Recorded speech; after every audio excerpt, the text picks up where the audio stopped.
Welcome to another episode of Inside York Tech, a podcast featuring students, staff, and alumni of the York County School of Technology.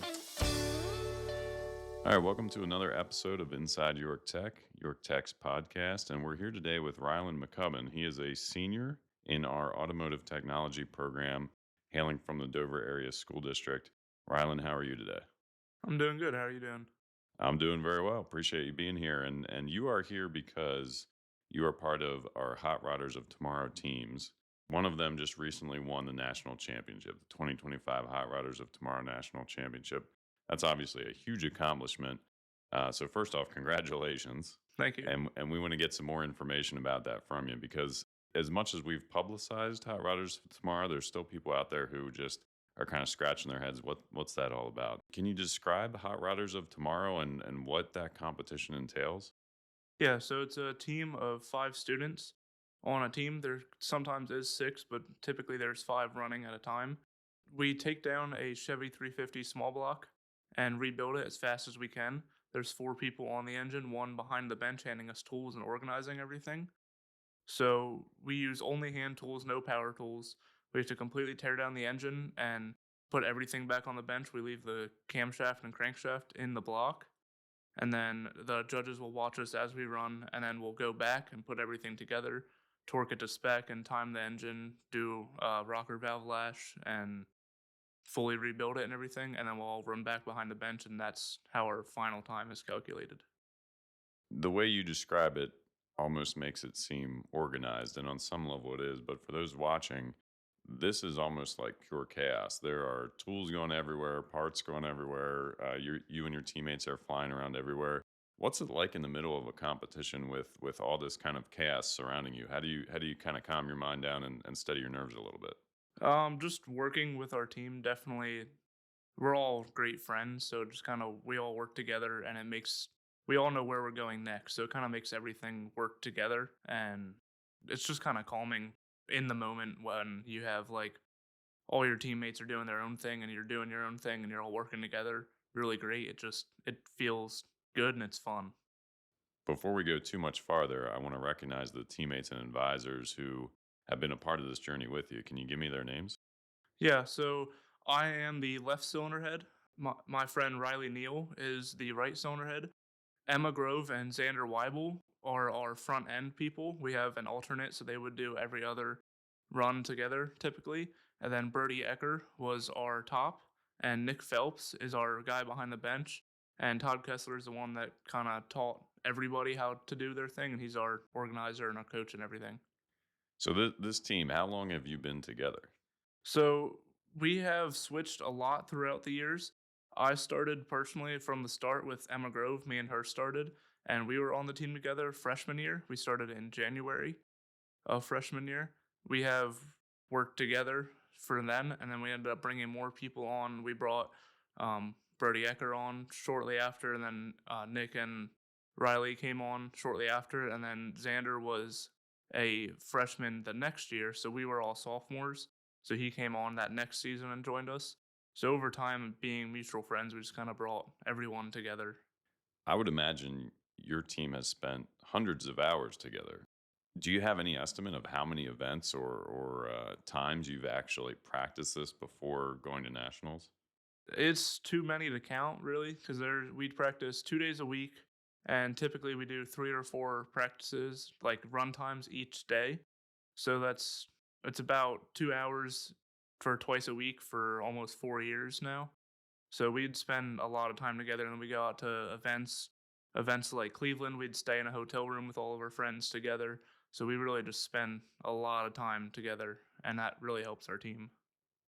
And I want to make sure everybody listening understands this is not some sort of one and done outlier event. This took years in the making to get to the point where you won national championships.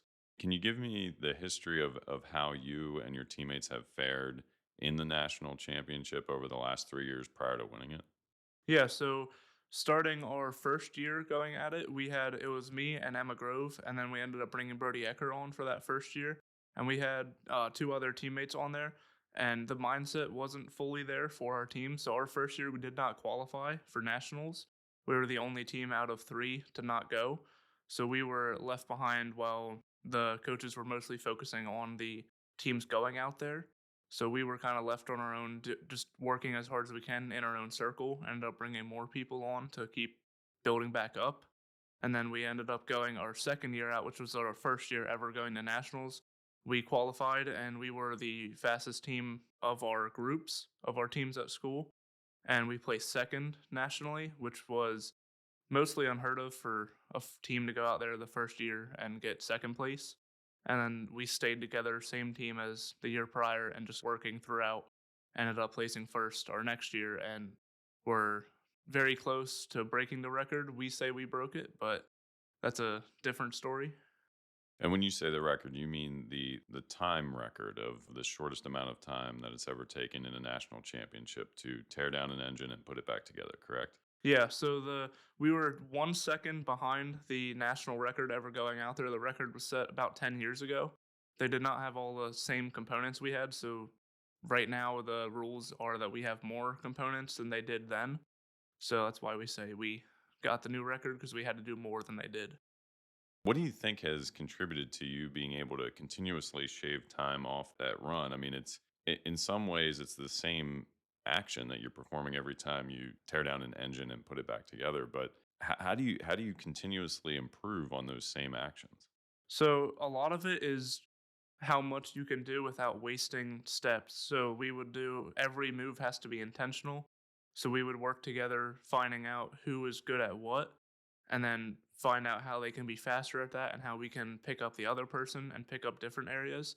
So, especially if anyone's ever watched us, we move around the engine very quickly, consistently, and we're both doing different things that are faster for us. So we kind of find what's the fastest thing we can do and focus on that and do that better. And just make sure our biggest thing is know what your next move is, know what you can do when you get stuck. If someone else is behind, you have to know how to pick up that area that they fall back on. So we kind of do everything on the engine together. If we have an issue, we kind of pick up on it and help our teammates out if they fall behind. And using both hands, a lot of people go in there and on different components, they use one hand because they're not quite that's the way that you're kind of taught to do it. But in the fast-paced competition, you gotta force your mind to use two hands and do as much as you can without wasting any motions. That kind of gives us an idea of where you started and where you were heading into the 2025 National Championship this past December. For people who haven't been there before, what does it look like? What does it feel like? Yeah, it's a very high intensity environment. Our first year, we were very, very scared of it. We were very nervous. So, our first run out there ever at Nationals was very scary. And the Nationals is at the PRI show in Indianapolis, Indiana. So, it's a very large show. There's a lot of big creators there. Personally, this year we had Farm Truck from Street Outlaws watch us run. So, there's a lot of different big people that you look up to there, and they're watching you do this thing that you've practiced for a long time. So there is a lot of nerves there, and having other teams around you, knowing that each run matters a lot, has a big effect to it. So definitely our first year, it was a lot of nerves that caused us to not quite compete as well as we could have. And that's mostly what we focused on the next year, is just get the nerves out and do what we do best and just keep going. During that weekend, you're doing multiple runs. They're averaged together in some way to give us that final time. Can you kind of explain how that works? So we have 4 runs. It depends. Our first year we did one each day. The other one we did one each day. One day we did not have one, and then one day we had two. So they kind of staggered differently based on their teams, because I think there's 28 teams total. So they stagger the runs differently. So you have 4 runs. You take the best top 3 and you average them together. So our worst run gets kind of thrown away, and we have the best 3 runs average all together, and that comes out to our total time. And it's not just as simple as going through a run by taking the engine apart and putting it back together. There are penalties that you could face if you don't do things correct. Can you describe some of those penalties and how they play a role in your final time? Yeah, so our first year out, we had a whole lot of penalties. If you drop any type of component, typically it is a penalty. There's few exceptions, but any component, any part of the engine, torque wrenches are a big penalty. So while you're torquing the engine, if there is 2 torque wrenches on the engine, or if you touch something with the torque wrench, it is a large 3-minute penalty. And that is a large penalty in comparison to the rest, considering that we were doing low 15-minute runs. So there's a significantly large penalty there. So out our national championship time, we had only one penalty. It was on our fastest run. We did a 15:07, if I remember correctly, and we had dropped a push rod. So it was 15 seconds added on to our time. So it was like 15:20, similar something around there. I don't remember the exact time, but it was a low 15-minute run, and we were right on the edge of low 15. And that average time for your national championship, do you remember that time? I do not remember. I believe it was a 16-minute average between all three of our runs. I think it was a low 16 if I remember correctly. At 16 minutes, I mean, there's not a whole lot of things I can do in 16 minutes, and I certainly can't take apart an engine and put it back together in that time. I mean, you have to be absolutely flying in tight quarters with, you know, I mean, because you're wearing helmets, parts could potentially drop, like you mentioned. This is a high intensity, very stressful environment. But once you get that score or you complete the run, and you kind of know if it's a good one, I would imagine. What's that feeling like? So the good feeling is our first run was amazing. I was super happy with it. We all went back and we're all cheering and hugging each other because we had such a fun time doing it, and we knew it was a very good run. Based on that, we look around at our competition as well and see that we're setting the bar of where everyone else wants to be. Oh, So so that's you're not doing this run independently. There's other teams right there next to you. Yeah, so there's 4 different engines set up there, and there's typically 4 teams that run at a time. Sometimes there's 3 just based on the scheduling with all the teams, but it's a very largely plated out area. So there's 4 different engines, and then there's all the bleachers that all parents can go there and all the spectators. So the first few days is kind of calm, and by the last 2, it gets very hectic with all the PRI show opening up to the public. So you get all the people coming in, all the different content creators, and every kind of big person that you can think of in the automotive industry is all there, and they're all watching. So it kind of is gets more stressful and it gets very loud in there, and we end up losing our voices just screaming so much about it. So it's definitely very loud in there. Do you ever notice all those people and the noise when you're in the middle of a run? So my first run of my freshman year, I was like terrified to start running, and the second you get out there, you kind of forget where everything is, and you're just focused on what you're doing and what you can do next. You're kind of just in your own world. So there's all these people around you, sometimes hundreds of people around you, and you're just focused on what you're doing. And especially when we're out at nationals, I can hear my friends on the sidelines, like in the bleachers, they'll tell us different things, and I kind of listen to that because I can hear them helping us, and we have to be careful with that. Sometimes the judges do not let us talk to each other, but sometimes they can get away with little things like that. So we kind of focus on our friends on the bleachers talking to us instead of the whole crowd. But yeah, there is a very large group of people, and it's pretty cool to feel that knowing everyone's watching you. The second you go out there, you forget it all. So it sounds to me like for anyone who's ever played sports, they could kind of compare this to getting in the zone, so to speak, like where you just kind of tune out the unnecessary and focus on the only the things that can help you in that competition. Is that a fair assessment? Yeah, that's definitely fair. Obviously, you go through multiple runs. You probably knew just based on how you were comparing to the other 3 teams next to you during each run that you were definitely up there near the top. When do you find out that you've officially won the national championship? So we are very competitive. So we were out there watching everyone else's runs, recording their time. So we had an idea of where all 4 of our teams placed because we did take out 4 teams, the most we've ever taken out there. So we did watch everyone else's run and record their times and everything. But we did not find out until I believe it was the 5th day that we have an award ceremony. So we had all 4 of our runs through, and we have kind of just a day to walk around and show then. And then we have our very last day we were out there, there was our rewards, and we stood in line, and they would kind of call everybody in line. So you'd find out, they'd tell you your sponsor, because each team had their own sponsor, like Eldenbrock and QA1 was ours, our first year out there, and Autometer was this year's that we won with. So they'd tell you your sponsor, and you'd line up in there, and you would kind of find out where you placed there. And they'd mix up the top five and just say, stand in wherever order you want. This is your top fives. And they'd say, kind of like, congratulations, you made it to the top five. You won't know till you get in there. So then they go through and they call each team up, starting at the bottom, and you'll get your scholarship money and go take pictures with all the different, I guess they're advisors for the schools.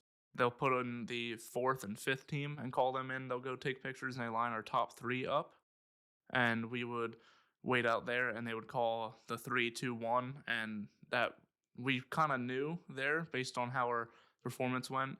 And we talked to the other team. It was a team down in Georgia called Forsyth. And they typically win these events, so that we knew they were our biggest competitor. And we were talking to them, and they're very nice people. And we were congratulating them. We were all talking. So we kind of knew where we placed, but we were just really excited to get out there and get our giant trophy and go down and take pictures with everybody. I think it's also important to note that of all the teams that are there, they have to qualify to be there. It's not like you just sign up, show up, and compete. So this is really a year-long event for some teams because they have to compete in those regional events to try and qualify for the time you need in order to move on to nationals. With that in mind, once you hear that second place team announced and you know you've won first, describe that feeling and how you celebrated with your teammates. When we heard the second place team called and it was the Forsyth team, we just all kind of started looking at each other and smiling, and you feel the goosebumps and the shivers down your spine because you knew that what we've worked hard for has finally happened, that we've worked years on end for. So we were really excited, just trying to keep it together and let the other team have their moment. And then once they called us, we were just so excited to grab our trophy and kind of show off to all of our family that did fly out there. We had the largest support out of all the schools there. We filled up our bleachers almost every time, which is amazing to have parents be able to book flights and hotels, which are not very cheap in Indianapolis, to go out there and support us there and stand in the bleachers and cheer for us. That felt really amazing to have everybody there experiencing our accomplishments. That's awesome to see. It's almost a community event. I mean, you've got so much support behind you, and to be the largest contingent out there in Indianapolis is absolutely awesome. In addition to getting that huge trophy, there's a scholarship component to this as well, right? Can you describe what you and your teammates received as part of winning the national championship? Yeah, so if you are in the lower placing teams, you get $5,000 to Samtech, OTC, and UTI. So you get $5,000 for each of those, and it goes up $500 each for each place in the top teams. So for our national championship, we got $10,000 for each of those schools, and the year before that, we got $9,500. So they do stack, and we have $19,500 between the three different schools to go to each. So it's a very large help to be able to go to one of those schools. Which brings me to my next question. Can you tell us about your plans after graduation here in a few months? Yeah, so I've been looking into schools. I haven't fully decided between the ones we have scholarship money. I'm looking towards UNOH, which is a school that doesn't directly sponsor Hot Rodders of Tomorrow anymore. They used to, but I talked to the advisor and they're willing to give us $10,000 for our total. So they do not stack between multiple, but I was looking into that school. That's my intent, or my intent is to keep working at a shop and moving through the ranks and end up being a flat rate technician. Gotcha. So it sounds like either way, you're sticking with that automotive industry, and I would imagine you have a very bright future ahead of you. If you can tackle something as difficult as Hot Rodders of Tomorrow and winning a national championship, I'm sure you can you can tackle any goals you have in the automotive industry. Any last words of wisdom for students hearing this and thinking, how can I get involved in Hot Rodders of Tomorrow? I would say just show up and do what you want to do. The biggest thing is just coming there and doing the same thing every day. No football player is ever as good as they can be unless they're practicing. So you just got to have a drive to want to do something, and that hunger is what's going to make you win. I can tell you from my perspective and from the perspective of many people who've talked to me about it, Spartan Nation is absolutely thrilled about this national championship. Certainly, the buzz has been going on for weeks here since we learned of it. So congratulations again, and thank you for being on the podcast. Really appreciate it. Yeah, thank you. I appreciate it too. That does it for this episode of Inside York Tech. Please tune into the next episode when we'll be interviewing another interesting guest and sharing more information about the York County School of Technology. Thank you for listening to this episode of Inside York Tech. Catch all future episodes by visiting ycst.info/podcast.